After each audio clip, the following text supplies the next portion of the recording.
Mayol et le RCT qui reçoit le Stade Français Paris avec un Mayol en feu, un public qui s'est déplacé en nombre et le trophée Christophe Dominici pour rendre hommage au joueur qui a porté les couleurs des deux clubs, le célèbre Pilou Pilou, et un Toulon qui peut revenir sur Bayonne vers la 6e place, mais pour ça il faut battre Paris déjà dans un premier temps et espérer peut-être un bonus offensif.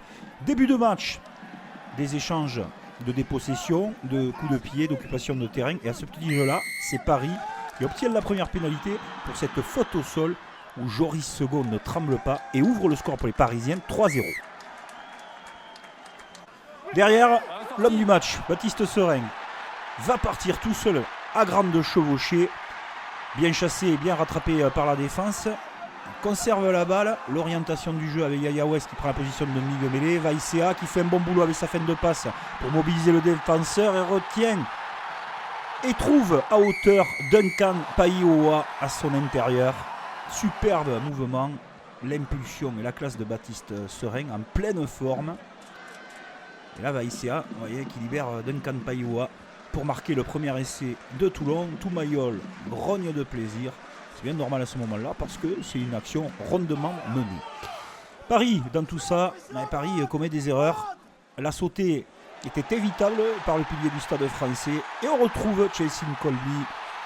Oui, on le retrouve, on dit, parce que petit à petit, on est en train de se rendre compte que Chelsea Colby retrouve ses sensations, sa vitesse, son instinct tueur du côté du RCT. C'est peut-être le moment, justement, où il faut sortir du bois. Et là, il l'a bien fait. Parce que les phases finales s'approchent de plus en plus et que Toulon a un rôle à y jouer, forcément. Mi-temps un petit peu chaude sur la fin de cette première période. Quelques explications de texte avant de rentrer au vestiaire. Rien de bien grave. En tout cas, c'est Toulon qui mène 20-9 face au Stade Français Paris. Et c'est Koumakalou qui trouve que l'addition est un petit peu lourde. Derrière, on attend une réaction parisienne. On se dit qu'ils vont revenir dans cette partie. Nous l'avons prouvé et montré à plusieurs reprises cette saison. Mais c'est Toulon qui déploie son jeu, toujours avec la puissance de Facundo Issa, l'orientation de Serein et surtout des avants conquérants, bien qu'il soit repoussé sur cette action par Kremer. Ça sera Clermontois la saison prochaine. Le génial coup de pied de Yaya West, et quel dommage, parce que c'était bien vu, bien inspiré. Mais on revient à la pénalité et Thomas Salle, face au Perche, rajoute 3 points de plus pour le RCT. Toulon ne craque pas dans cette partie. Réalise une prestation aboutie, surtout de la limpidité sur le jeu derrière. Thomas Salle donne un coup de pied génial dans le dos de la défense.